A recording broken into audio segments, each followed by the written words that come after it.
Magandang araw po sa inyong lahat mga kaidol. Kumusta? Sana po nasa mabuting kalagayan po tayo ngayon na oras na po na ito mga kaidol.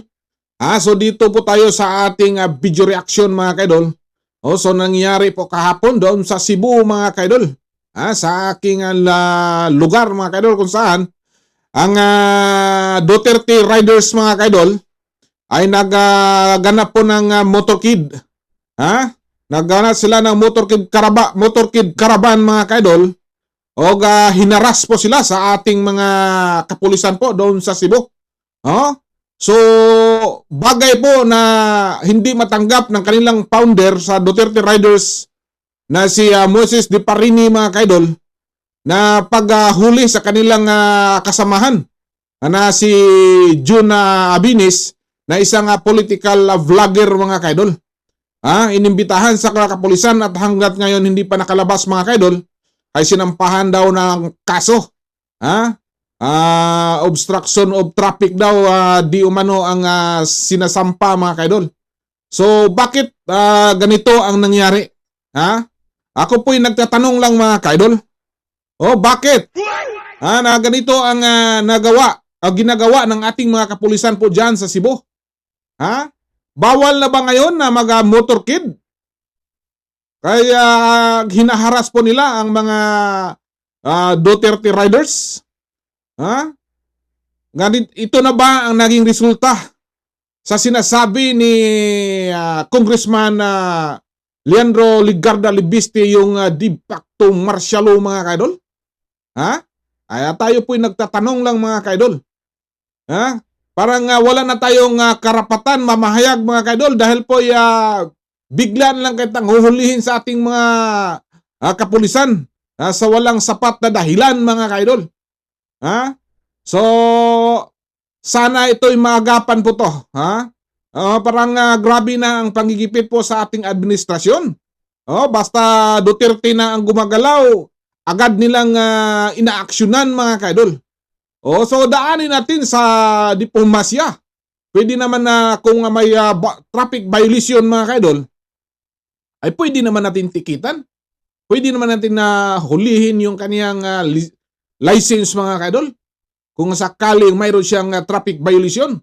Ay bakit mismo si Jun Abinis ay hinuli ng mga kapulisan mga kaidol? So ito po pinalagan po sa mga Duterte Riders sa Cebu.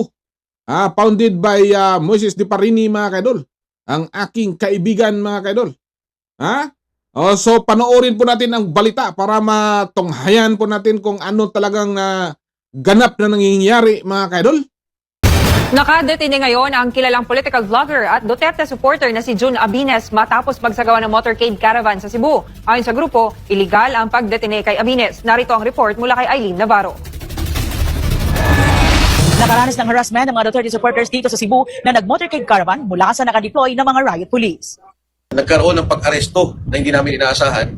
We were stopped 3 times. We were not allowed to make a public assembly. And tapos eventually, nung patapos na kami, pauwi na, dumating yung mga police, marami sila. They arrested several people and they confiscated yung mga motorcycles. Naniniwala ang mga Duterte supporters na harassment ang ginawa ng kapulisan sa kanila dahil maayos at matiwasay naman daw ang motorcade caravan na isinagawa nila araw ng Huwebes, Enero 29, taong kasalukuyan. Ang among gibuhat is peaceful motorcade, no, supposedly, but sa Plaza Independencia pa lang aside, giharangan namin na we follow traffic rules, pero ginadaan pa mig mga shields sa mga pulis, wala may gibuhat police. But the bad thing, wala gid nako madawat is ang pag-arrest sa akong mga riders, no? Kay definitely diha ko nag-video ko akong gi-interview si Sir Ilanan na unsay rason nga inyong gikuha ang motor, gibalhin ninyo sa tunga, then inyong gi-claim nga obstruction sa traffic, then inyong gidakop. Obstruction of traffic ang reklamo ng kapulisan sa grupo ng mga DDS na agad naman nilang pinabulaanan. Anila, natapos na ang motorkada at nasa isang kainan na ang grupo upang mananghalian nang biglang sumugod ang kapulisan at inimbitahan si Jun Abenes na sumama sa presinto at hanggang ngayon hindi pa ito pinakawalan. Sasampahan daw ng kaso si Abenes. Kung bakit itinuon nila ang pagpapahayag sa kagsaganang ASEAN Tourism Forum sa Cebu, ito ang paliwanag ng dating Congressman Attorney Jing Paras.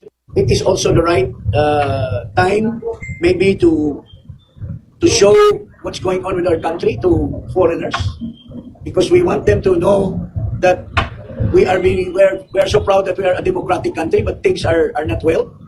So that we want to share to the people from the ASEAN that something is wrong with our country. It is the right of every Filipino to share this.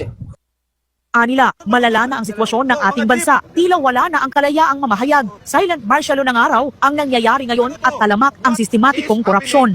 What is happening now is government is systematic corruption. And ang masama nangyari, we see it in Congress, we see it in the Senate, yung punto-punto nakikita. On top of that, and managing that, is the President himself. If we were given a chance to, yung na-present namin to sa impeachment case, we would have proven that. We would have proven that in all steps nung nangyari sa ating bansa ng corruption, the President is in